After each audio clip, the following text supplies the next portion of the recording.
দেখো বন্ধুরা, আমার কিচেন গার্ডেনের সুচিন্তা দিয়ে শুরু আজকের পর্ব, যাকে অনেকে চিচিঙ্গা আবার অনেকে কুইডো বলে থাকেন। আমার বাগানের সুচিন্দার 3 রকমের কালেকশন আছে। এর মধ্যে এই ছোট সাইজের সুচিন্দাগুলি হচ্ছে জুমের, যা ত্রিপুরা রাজ্যের পাহাড়ি এলাকায় চাষ হয়ে থাকে।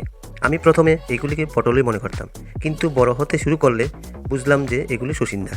দুই একটা পাকা বিচি রাখবো বলে প্লাস্টিকের প্যাকেট দিয়ে মুড়িয়ে 2টা ছিদ্র করে রাখলাম, বর্ষার জল যাতে না জমে, কারণ বাড়ির অন্য সদস্যরা খাওয়ার জন্য কেটে ফেলতে পারে, তাই নিশান দিয়ে রাখলাম। দ্বিতীয় আরেকটা সুচিন্তা হচ্ছে এই কালারের, যা সচরাচর বাজারে আমরা দেখতে পাই। এইগুলি সবুজের উপর সাদা রেক রেক এবং লম্বাটে হয়। দেখো বন্ধুরা, ঠিক এইগুলো এই টাইপের সুচিন্দাগুলির মধ্যেও আমি পাকা বিচি করার জন্য একটা নেট দিয়ে বেঁধে নিয়েছি। এইটাকে বেঁধে নিয়েছি আমি। এবার তৃতীয় আরেকটি সুচিন্দা হচ্ছে সাদা টাইপের। এইগুলিও লম্বাটে হয়ে থাকে, যা দেখতে একটু তরই নামক এক ধরনের সবজির মতো মনে হয়। দেখো বন্ধুরা, ঠিক এইগুলি, যা সাদার মধ্যে রেক রেক টাইপের, দেখতে ভালোই লাগে, খেতেও তো মজাই আলাদা।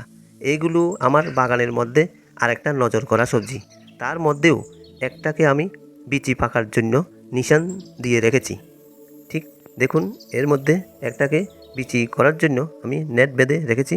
এইটাকে এই সুচিন্দার ডিম দিয়ে একটা রেসিপি করা যায়, মসুর ডাল দিয়েও রেসিপি হয়ে থাকে। এছাড়া অনেকে তাকে শুটকি মাছ দিয়ে খান এবং নিরামিষও খেয়ে থাকেন। তো বন্ধুরা, তোমরাও সুচিন্দা খাও কিনা জানি না। এছাড়া আর কি কি দিয়ে এই সুচিন্দা খাওয়া যায় কমেন্টে জানিয়ে দিও। আজ এখানেই রাখছি, বাকি ভিডিওর অপেক্ষায় থাকবে। ভালো লাগলে ফেসবুকে ফলো এবং ইউটিউবে সাবস্ক্রাইব করবে। নমস্কার।